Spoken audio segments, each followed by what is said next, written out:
Imagine the most ordinary of mornings. The subway rattles beneath the city. Hundreds of people rush past, faces blank, eyes tired, hearts heavy with their own private struggles. Now imagine, in that crowded silence, a single voice breaks through. Not a stranger's. Not your own thoughts. But something clear, powerful, undeniable. This was the moment that changed Lee Harris's life forever. Before the voice, Lee was like many of us, searching. He grew up sensitive, empathetic, and deeply aware of emotions others tried to hide. But this sensitivity was also a burden. As a child, he could sense dishonesty in the world around him, but he had no words for it. He struggled with identity, with self-image, and with his sexuality. By 16, he had lost 60 pounds after a battle with bulimia. He realized how differently the world treated him, how acceptance seemed conditional on appearance. This painful awakening left him asking, what is the truth of human connection? Spirituality entered his life early. A friend took him to a tarot reading. The accuracy shocked him. It wasn't just entertainment, it felt real, almost too real. From that point, Lee devoured books on spirituality and metaphysics, looking for answers.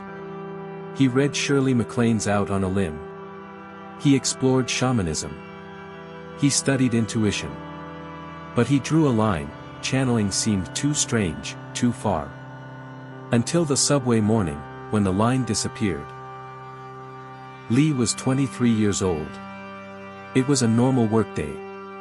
He sat on the subway, trapped in his own mind, replaying negative thoughts about his relationship.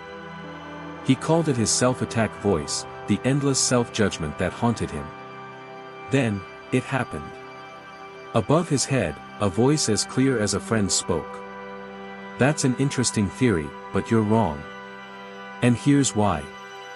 Shocked, Lee looked around. No one else reacted. The message wasn't external, it was for him alone. And yet, it wasn't his own thought. The words carried truth. They disarmed his self-judgment and replaced it with calm. His body physically shifted, relaxed, opened.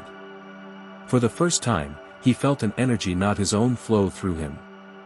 He asked silently, "What are you?" The answer was simple, "We are your guides." They explained, they were not a single entity, but a group. They had no names, but humans needed names. So, their spokesperson offered one, Zachary. Over time, Lee discovered they were part of a collective of 88 beings. They could expand, connect to source energy, and speak as one. Lee called them the ZS. Their communication was not vague. It was sharp, specific, and always loving. They never pandered to him, but they spoke with clarity, correcting him when he was wrong, guiding him through personal struggles, even predicting events he would later witness.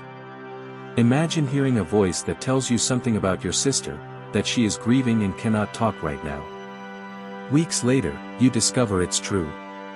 Imagine being told a truth about your partner's past, something you could not have known, only to find out it is accurate.